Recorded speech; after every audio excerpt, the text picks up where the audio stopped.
Guys for that. Thanks for leading us tonight. Great job. Appreciate you all very much. Good to see you guys again. Been a little while, but I've actually been here before. Remember some of your faces. Some of you have gotten older, and I haven't, so that's a good thing. My name is Warren. I work with what's called the Arkansas Baptist State Convention, which means there are like 1,500 Southern Baptist churches in the state of Arkansas, and they all partner together to do evangelism and missions, and so I kind of work at the hub of that. And so we do statewide missions and evangelism. We do worldwide missions and evangelism. And so I want to serve you and your church, and definitely want to love on you tonight. I'm so grateful for Brandon. Brandon's a good friend and such a great guy, and I know that he would love to be here. He loves you guys passionately and is always strategic in helping you take your next steps of faith, and is such a great leader in that, and I certainly appreciate him. Appreciate your adults just for stepping in, taking over, and doing what adults do, and filling the gaps and making it work. And so we're going to have a good night tonight. I look forward to being with you guys every time I come down here. This is an amazing room. I'm just going to be honest with you. I get to travel the state, and I get to speak to a lot of different groups, but when I come here and I look at you guys and the way that you engage, and the way that you have a hunger for God's Word and for the life of Jesus, it's really encouraging to me. And so I'm grateful to you tonight for allowing me to speak a little bit into your life, I hope. And let's see what the Lord wants to do in our midst, okay? Everybody good with that? Yeah, following Jesus is a peculiar thing. I hope that you know this. Tonight, being here, if you call yourself a Christian, if you've come to a point in your life where you've said no to yourself and said yes to Jesus, come to a point in your life where you've said, this actually isn't all about me, this world, this life isn't all about me, there is something that is bigger, and his name is Jesus. If you've come to a point where you have discovered that there is brokenness and pain and sin and darkness, but you have turned from that and turned to this person that we call Jesus, I hope you know that you are not following a religion. You are following a person. And that is a peculiar thing. It makes you really different, y'all. If you think about it, when you walk in the footsteps of Jesus and you follow a person named Jesus, and a person that we have come to know as the King of Kings and the Lord of Lords, that is going to cause a lot of differences in your life. And we're going to tackle maybe, I think, one of the toughest ways that it changes you, okay? Tonight we're going to talk about the topic of forgiveness. So forgiveness is hard. I bet you today, somewhere along the way, someone did something to you, something happened that required you to make a choice of whether or not you were going to forgive. And we live in a world that screams, don't. We live in a world that says that you are so important, and your truth is so important, and your individualism is so important. There is no reason whatsoever for you to have mercy. That is a countercultural type of attitude, of position. But I'm here tonight to tell you, and it doesn't matter that I'm here, the Word of God is here to tell you we live differently as we follow Jesus. And one of the greatest characteristics is this topic of forgiveness. And so let that, if you're a Jesus follower in the room, let that kind of begin to sink in a little bit. How do I live differently? How is forgiveness going to be different? So even today, I had a guy that I work with, a guy that I love, honestly, but found out that he did something that I didn't agree with. Both very strong believers, been following Jesus a number of years. And bro, I'm going to tell you, it took me a second when I found out what he pulled on me. And I'm sitting here going, ooh, I'm about to yank a knot in that guy's tail, just being honest. And I had to back up and say, mercy, grace, forgiveness.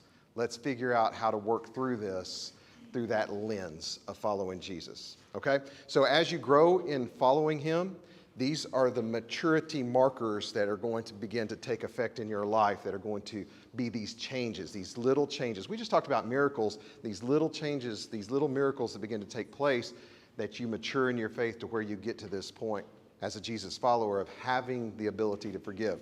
My daughter, who is 19 going on 20, I've got 3 kids, and they're all adults now. I'm just going to claim them as adults. I don't get to claim them on taxes anymore, so they might as well be adults. So they are, one of them is a nursing major at Conway, and the other day she gets in her car. She is pulling out of our neighborhood. She still lives with us in her sophomore year, save some money, going to school. She is rounding the corner in our neighborhood, a street that she's driven hundreds of times. She discovers a pimple on her face, and so she reaches up, she pulls down the little mirror to look at the pimple, and all of a sudden she has taken out an enormous brick mailbox from one of our neighbors. Not only has she taken that thing out, completely obliterated it, she has also obliterated her car. So she's never been in an accident, a wreck before. She doesn't know exactly what to do.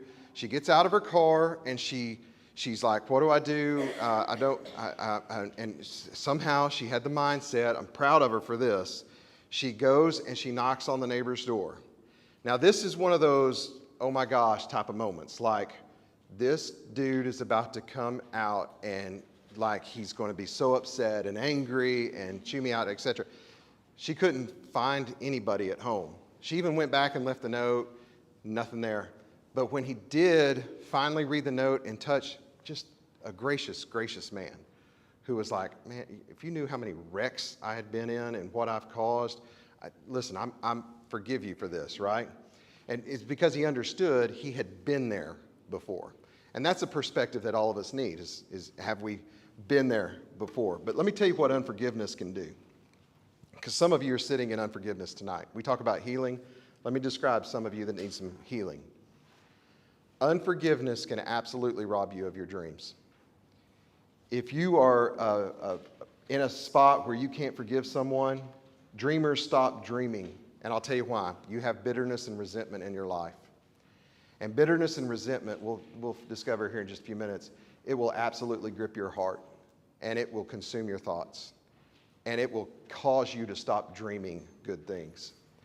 Unforgiveness will steal your joy. You're just not as happy. When anger is in your life, you're just not as happy.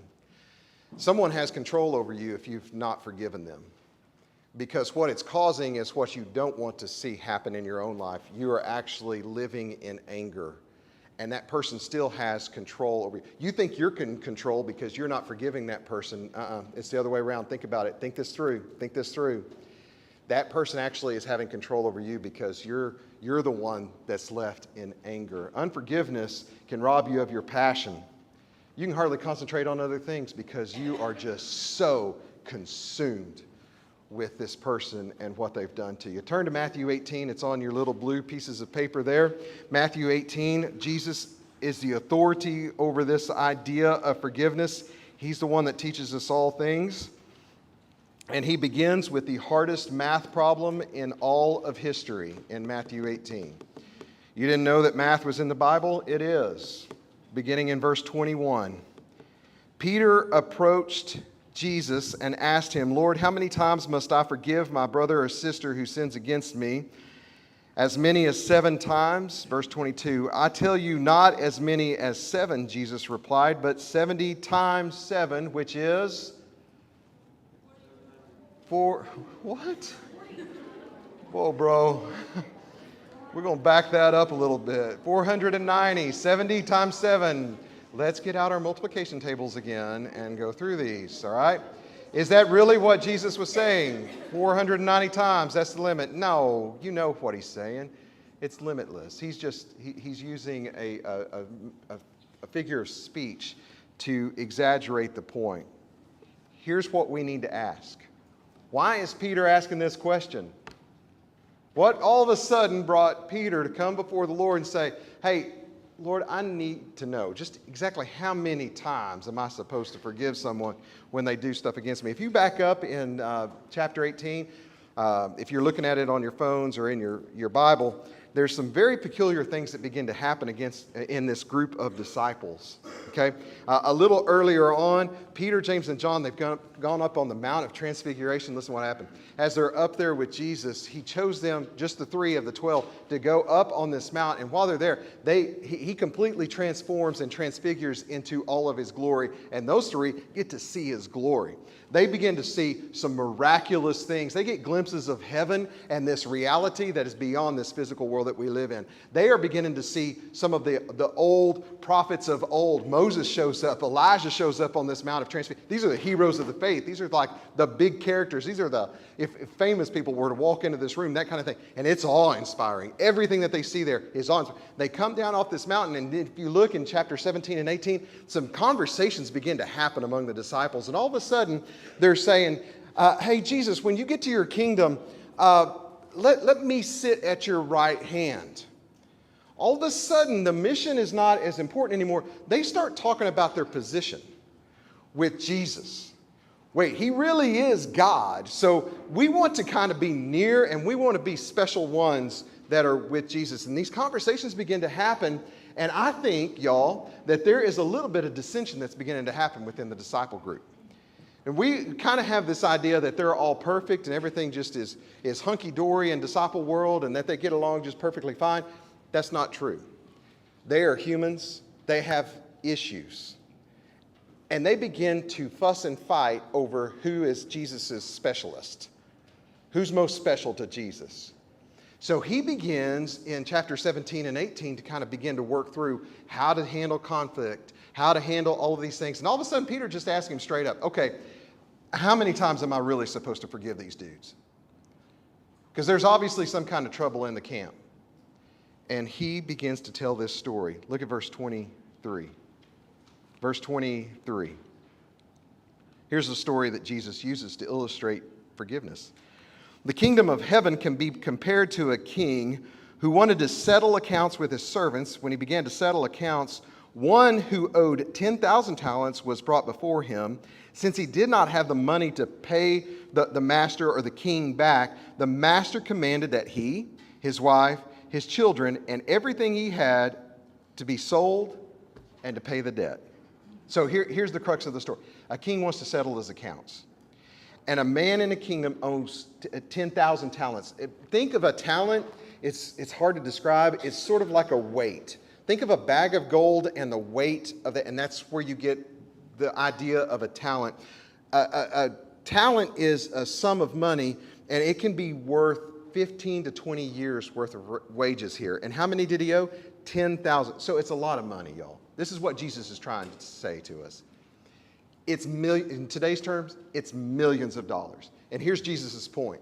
It's an unpayable debt. This servant is not going to be able to pay this debt.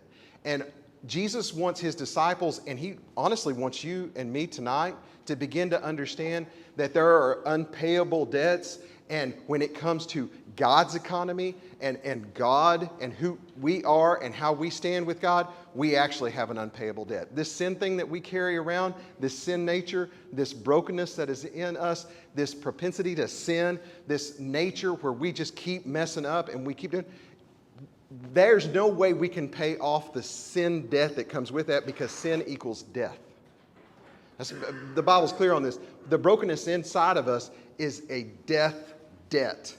There's no way we can pay it off. So just like this dude who has this unpayable debt to a master, we also, and those disciples as well, we have this unpayable debt. And the gospel is that Jesus came and he took all of that upon himself on a cross and he paid the debt. He paid the debt for you even tonight. Even if you're under 1,000,000 talents of sin, Jesus lifts it and pays it for you. So why forgive? Number one, you can write this down. Why forgive? Because you have been forgiven. Because you have been forgiven. Listen to what Ephesians 4:31 says. Let all bitterness and wrath and anger and clamor and slander be put away from you. Don't get into malice. Don't get into tearing down your brothers and sisters. Don't get into all of that. Why? Because You were forgiven by God in Christ Jesus. Be kind to one another, tenderhearted, forgiving. There's no way to pay this debt, so the master's going to sell the slave, his wife, his children, all of their possessions. Look at verse 26. You've been forgiven. And Jesus is going to just further illustrate this in the story. At this, the servant fell face down before him and said, "O Lord, be patient with me, and I will pay you everything." Then the master of that servant had compassion and released him and forgave him the loan. Here's what's happening. When this master shows up and cashes in the debt payment, this servant realizes there's no way. And there is this feeling of deep despair that comes over him. I don't know if you've ever had a feeling quite like this, where something is required of you and there's no way that you're going to match up to it, and all of a sudden there's deep despair. I don't know if you've ever had to give something to someone and in your heart you could not figure out and find out how you were going to give that away. Have you ever been obligated to something and know that there was no way you were going to come through? That's what this guy is feeling right here. But notice what he asked for. He didn't ask for mercy, did he? What did he say? Patience. This guy actually asked for time. He owes millions upon millions of dollars, and he thinks that there is a way that he can somehow figure to pay it back. And by the way, that describes a lot of Christians today. We think that somehow, some way, we're going to get good enough. We're going to be good enough to where we can get to Jesus. You're going to hear a lot of this theology in like country songs. You're going to hear a lot of it where they're like, you know, I haven't murdered anyone. I haven't really cheated real bad or anything like that. And so somehow I'm going to get to the man upstairs and we're going to work this thing out. There's a lot of us in the room we look at this thing tonight, this Christian thing tonight, and we're like, okay, I'm here because I need to be better and I'm going to try and look good to others. And somehow by that, I'm going to get into heaven. Just give me time to get gooder, right? That's not what happens in this story. What is he given? Compassion, mercy. All of a sudden, the master says, you're free. It's all gone. Millions of dollars of debt washed away. You guys ever seen the old Christmas movie? It's coming up. It's a Wonderful Life. You guys know this story, this old Christmas movie? It's black and white. It comes on every Christmas Eve. In this movie, this guy is living this life, and it's not anything like what he dreamed it would be. He gets to the end of the movie, and all of a sudden, he owes a great big sum of money to this old Haggerty guy in town, this old miser guy. And so in this movie, he's trying to figure out, how am I going to round up this money? There's no way I can round up the money. Hey, I have a life insurance policy. I'm actually worth more dead than I am alive. And he jumps off of a bridge into this cold, icy river. And while he's there, he meets an angel. It's weird. You just follow along. He meets an angel named Clarence, like any angels are named Clarence. And he is all of a sudden working through what life would have been like if he never had existed in the first place. He decides he wants his life back. And at the end of the movie, he goes to his living room to meet back up with his wife and kids and try and figure out this debt thing. And all of a sudden, all of his neighbors and all of his friends and all of these people in town whom he has helped along the way, they start pouring in, and they're giving money, and they're giving money, and they're giving money, and these great big basketfuls of money. The cops are there to arrest him because he couldn't pay his debt. The reporters are there to tell stories about him all over town because there's so much scandal. But now all of a sudden his friends are showing up, and all these lives that he impacted, and his debt is paid and then some. And it's joy. It's like if you tonight would have won that $2.5 billion lottery from this last week, and all of a sudden you move from that old truck or that old car that you're driving around, and you got everything that you need or could want in life. That's what's happening in this story. This dude just won the lottery, and it should be joy. He should be this weight lifted. Why forgive? Write down the second one. The ministry of reconciliation. You have been given a special ministry. You have been given a special ministry. All this is from God, it says in the scriptures. As we walk with Jesus, realizing that he has reconciled us to himself, that all of our debt and sin has been lifted from us, we are now given the ministry of reconciliation.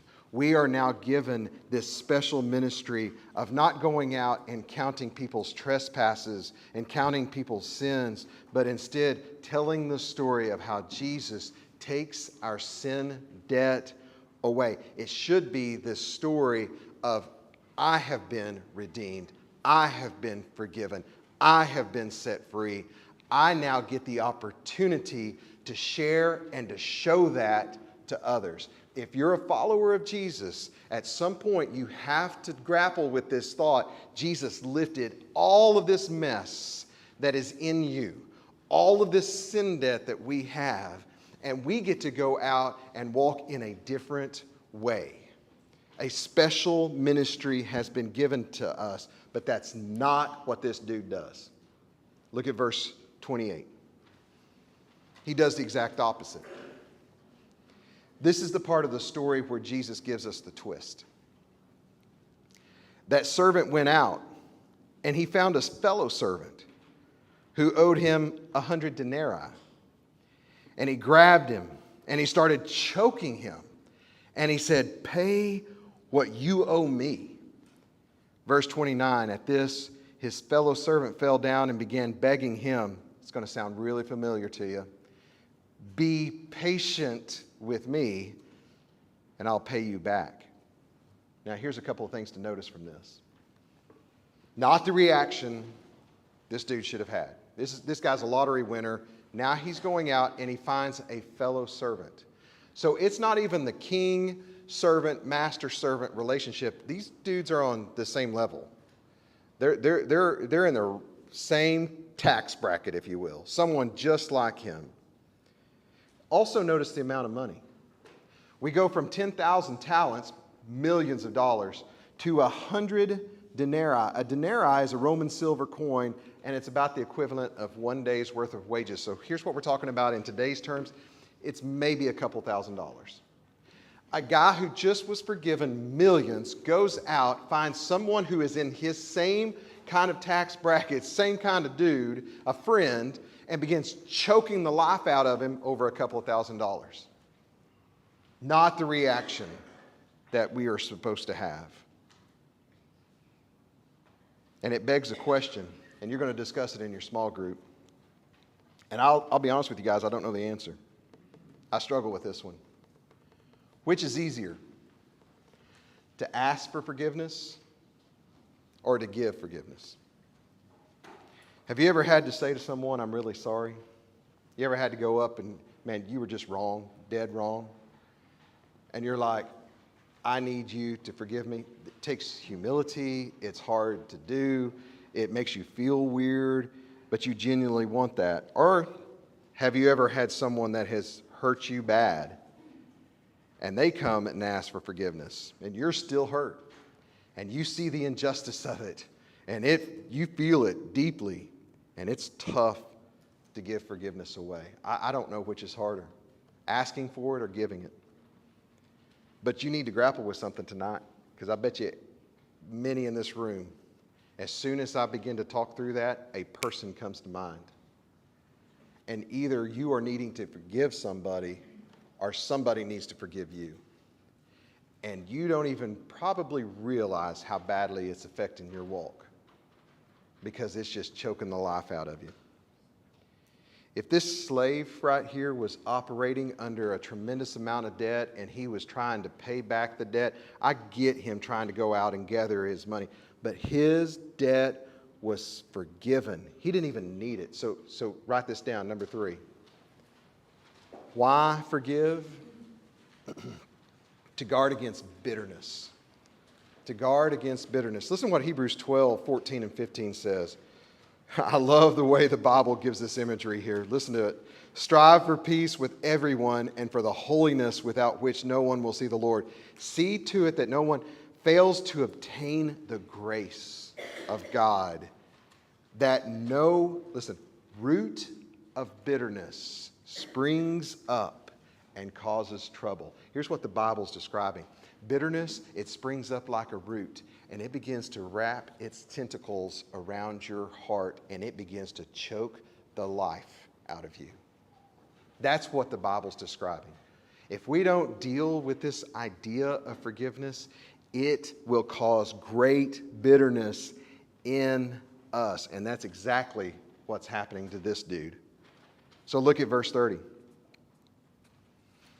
He wasn't willing. Instead, he took his buddy and he threw him into prison until he could pay what he owed. Verse 31. When the other servants saw this, what had taken place, they were deeply distressed, and they went and reported to the master, the king, everything that had happened. Other people saw the fight. Other people began to notice what was going on between the two brothers, the two who were the same. Other people began to get involved. They started reporting back to the king. Here's a principle that you need to know. This forgiveness and issue that you may or may not be dealing with, I guarantee you this, it's drawing a crowd. Other people notice it because conflict draws a crowd. Especially in this day and age. We're all about conflict. We're all about watching people fight it out. We're all about watching people disagree and go at each other on social media and go at each other all the time. In my generation, I'm quite a bit older than y'all, we had a different way of dealing with conflict. In our high school, when there was a problem, we didn't fight in the school because the principal, Mr. Ellison, would spank the mess out of us. And he hit hard with his paddle, old coach. So we didn't fight in the schools.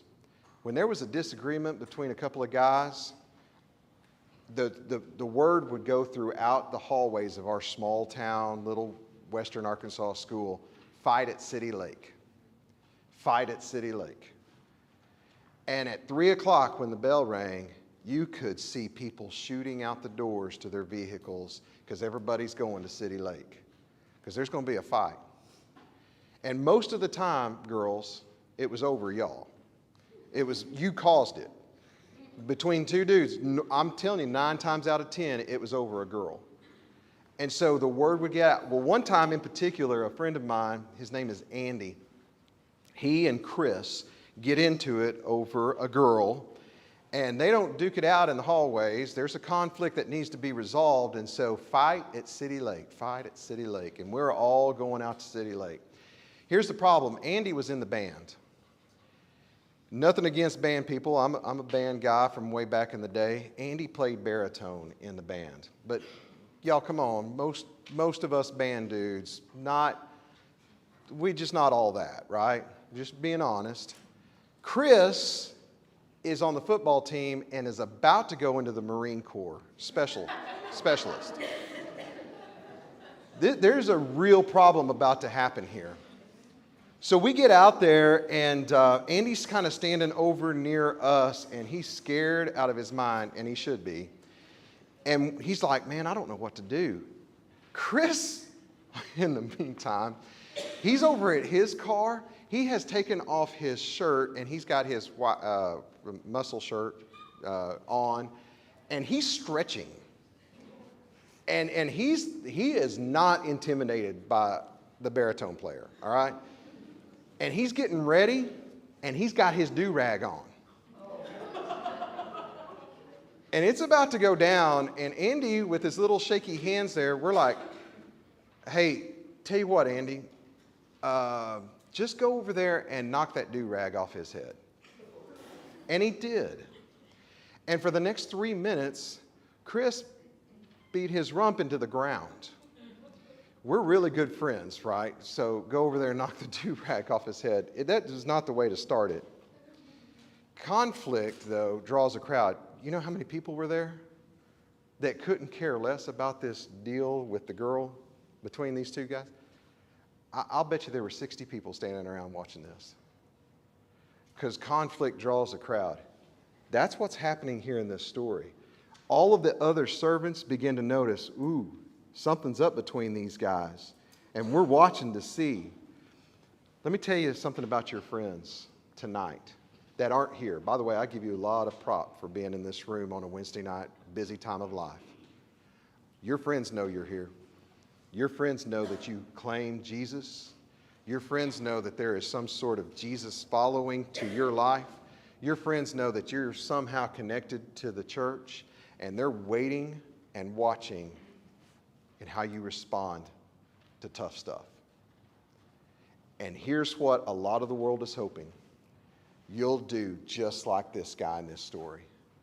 That you'll just be the bitter, cynical, hey, let's bring it on. Let's call stuff. Let's get on social media. Let's be passive aggressive. Let's get after each other. Let's get in the hallways and talk about each other. Let's downgrade people. Let's make sure that people feel less than us. I'm going to try and figure out little ways of just sticking it to this person that I have problems with. That's what a lot of the world is hoping from us. And what Jesus is saying is, this is not the way it's supposed to be. Forgiveness is so much bigger. So if you're writing notes, last one, write this down. Why forgive? For people to see Jesus. Because here's what the scripture says in Colossians 3, 12 and 14. Put on God's holiness, compassionate heart, kindness, humility, patience, meekness, bearing with one another, forgiving each other as the Lord has forgiven you. Put on all of these and walk in love. Verse 32. We'll wrap this up. After he had summoned him, the king, his master said to him, you wicked guy, you're telling me that I forgave all that debt because you begged me. Shouldn't you have had mercy on your fellow servant as I had mercy on you? Verse 34. And because he was angry, listen to what happened. The master, the king, handed him over to the jailers and tortured until he could pay everything that was owed. So, Jesus says, I'm going to drive this point home. So, this is the point to the whole story. Jesus is just boiling it down right here. Verse 35. So, my heavenly Father will do to you unless you forgive a brother or sister from your heart.